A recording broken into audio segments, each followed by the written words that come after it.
Bonjour à tous et bienvenue pour cette nouvelle vidéo, c'est Matt, nous sommes le 15 décembre et aujourd'hui je vais accueillir Guillaume fait son cinéma. Je vous mets en barre d'infos le lien vers son compte Instagram mais également le lien vers sa chaîne YouTube qui marche extrêmement fort. Il me semble qu'il a dû la lancer cette année ou fin d'année dernière. Il est déjà à plus de 300 abonnés, c'est quelqu'un qui marche extrêmement bien. C'est quelqu'un qui est très créatif, il fait des vidéos extrêmement de mise en scène, d'acteurs, etc. Qui sont très bien montées, très bien construites. Et à côté, il a aussi des vidéos d'avis de films. Mais c'est vraiment quelqu'un avec une vraie patte et une vraie personnalité. J'ai eu la chance de faire un live. Il avait accepté de venir sur un live que j'avais fait, donc ce fameux live sur les films de fin d'année, qui allait sortir sur les 6 derniers mois. Et c'est vraiment quelqu'un qui a aussi une grande culture cinéma, un très large horizon. Donc je vous invite fortement à vous abonner à sa chaîne. Vous ne serez pas déçu de l'écouter. Donc on le retrouve en fin de vidéo pour qu'il nous parle d'un film. Et puis moi en attendant, je voulais faire un petit bilan sur Netflix. J'ai pris Netflix cette année, voilà, je me suis lancé, j'ai décidé, voilà, j'ai trouvé que pour la chaîne c'était peut-être important que je suive ce qui se passe sur Netflix. Parce que mine de rien ça devient un acteur important et vu que en plus avec le Covid il y avait moins de choses qui sortaient au cinéma, donc c'était l'occasion de se lancer un petit peu. Qu'est-ce que je pense de Netflix? Voilà, pour plus de 13 euros par mois, je pense qu'on a un catalogue extrêmement riche, avec beaucoup de nouveautés qui sortent.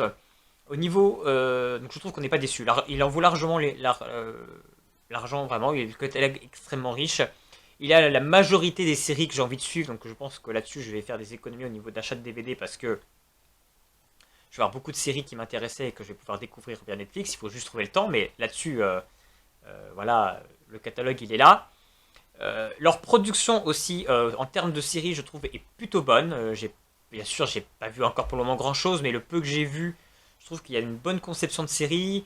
On est sur des séries assez dynamiques, sous un format en général de 10 épisodes.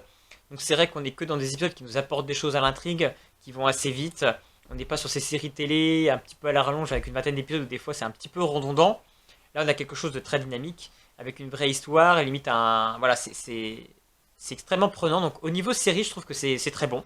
On est rarement déçu. Ouais, surtout que je suis bon public, je suis assez public teenage, donc en général les séries qu'ils vont proposer, moi ça me fait écho. Après niveau film, j'ai vu quelques films sur leur plateforme. Là, je trouve quand même que voilà, clairement on voit une différence entre un film qui va sortir sur Netflix et un film au cinéma. Voilà, on n'a quand même pas cette hauteur que devrait avoir. Voilà, on a du mal comme à atteindre vraiment un chef-d'œuvre sur Netflix en termes de films. Pourtant, ils ont en général un bon réalisateur, des bons acteurs, mais on dirait qu'ils jouent vachement là-dessus. En général, c'est toujours ça, c'est soit il y a un bon réalisateur, soit il y a un bon acteur connu qui va limite être la devanture, la vitrine du film. Et finalement, derrière, voilà, on a quelque chose qui se rapproche plus d'un excellent téléfilm plutôt qu'un bon film. Je suis extrêmement curieux, par exemple, j'avais adoré le film à couteau tiré avec Daniel Craig. Netflix a racheté les droits pour faire la suite. Et je suis curieux de voir en fait si ça va être au niveau du film à couteau tiré qui a été sorti au cinéma. Voilà, je suis curieux de voir si Netflix va réussir à atteindre ce sommet parce que voilà, Army of the Dead par exemple, qui est sorti cette année, qui a fait beaucoup de pub parce qu'il était le film donc de Zack Snyder, qui avait le vent en poupe parce qu'il venait de sortir la Justice League Snyder Cut, qui avait cartonné en streaming. Voilà, un grand réalisateur comme ça, qui a sorti normalement que des films très bons. Là, honnêtement, sur son Army of the Dead, pourtant il avait comme un budget, il aurait pu... C'était rien, c'était nul, c'était naze, ça apportait rien, on n'avait quand même pas la qualité qu'on pouvait avoir droit pour ce réalisateur. Donc oui, ils achètent des bons réalisateurs, ils achètent des bons acteurs, mais des fois, voilà, que ce soit le concept, la mise en scène, le scénario, n'est pas à la hauteur.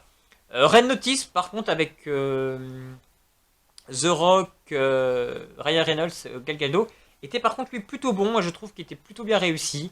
Mais bon, voilà, est-ce que on a ce niveau du cinéma? Non, pas encore. Voilà, c'était bon divertissement. On va se le regarder sur le PC, ça va passer, la qualité, c'est très bien.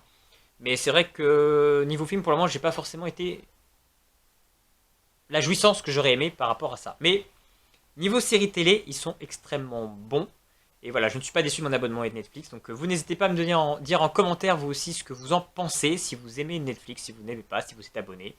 Et si vous pouvez me conseiller peut-être des films ou des séries à voir sur Netflix, n'hésitez pas.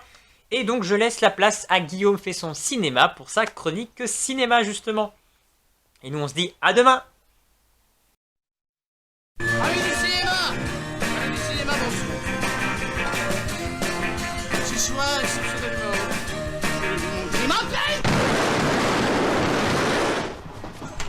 Bonjour à vous les petits cinéphiles, et aujourd'hui je remercie la chaîne Mon Grenier à Histoire de m'avoir proposé de participer à son calendrier de l'Avent. Aujourd'hui on va parler d'un premier film très provocateur, je veux parler de C'est arrivé près de chez vous. Alors à l'origine ce film est un film de fin d'études de Rémi Belvaux quand il est sorti de l'école de cinéma.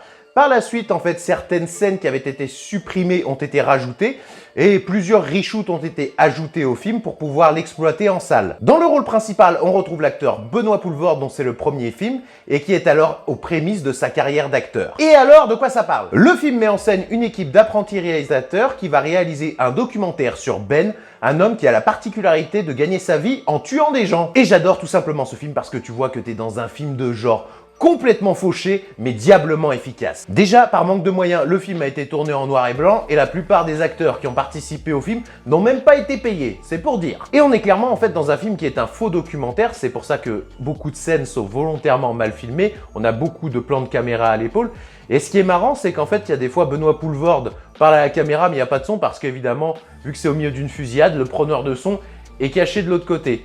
Et ce qui est bien justement, c'est que ça renforce l'immersion et t'as vraiment l'impression en fait d'être dans une émission de télévision. Le film démarre direct sur les chapeaux de roue avec un meurtre et un Benoît Poelvoorde avec une tête de fou, vraiment inspiré par le rôle. Je pense notamment que c'est avec ce film qui nous a révélé tout son grand talent d'acteur, mais aussi un peu sa folie, comme on peut le voir dans certaines interviews où il passe son temps à faire le con. Il te fait de grandes tirades à la Van Damme avec un humour beauf, il te sort des répliques culte à l'appel et à mon avis, énormément de ces scènes ont été improvisées. Le film est clairement dans la provocation, c'est trash, c'est violent, je pense notamment à toutes les scènes de meurtre, la scène du meurtre d'un enfant, la scène du petit Grégory ou alors la scène de viol. Tout ce côté trash est clairement assumé et ce qui est marrant en fait c'est que tu as un second degré dans le film qui vient désamorcer toutes ces scènes un peu dures à regarder et au final tu te mets à rigoler. Tout est mis en scène en fait pour te faire rigoler, même si en fait le fond du film a un propos hyper dark et hyper sombre quoi. On parle quand même d'un tueur. Et ce que j'ai trouvé vraiment intéressant également dans le film, c'est qu'en fait t'as l'équipe de tournage qui suit Ben, qui sont en fait en simple observateur, ils sont passifs, mais au fil du film justement on dirait qu'ils développent une certaine admiration pour lui et en fait ils deviennent complice et actif dans ses meurtres. En bref, je vous conseille de voir ou de revoir ce film parce que c'est vraiment délirant et j'adore ce genre de film décalé. Mais je vous conseille quand même d'être assez réceptif avec l'humour noir et justement les trucs un peu dark et décalés parce que sinon le film risque d'être une véritable torture pour vous. Je remercie Mon Grenier à Histoire de m'avoir permis de vous présenter un film et je vous dis simplement à bientôt!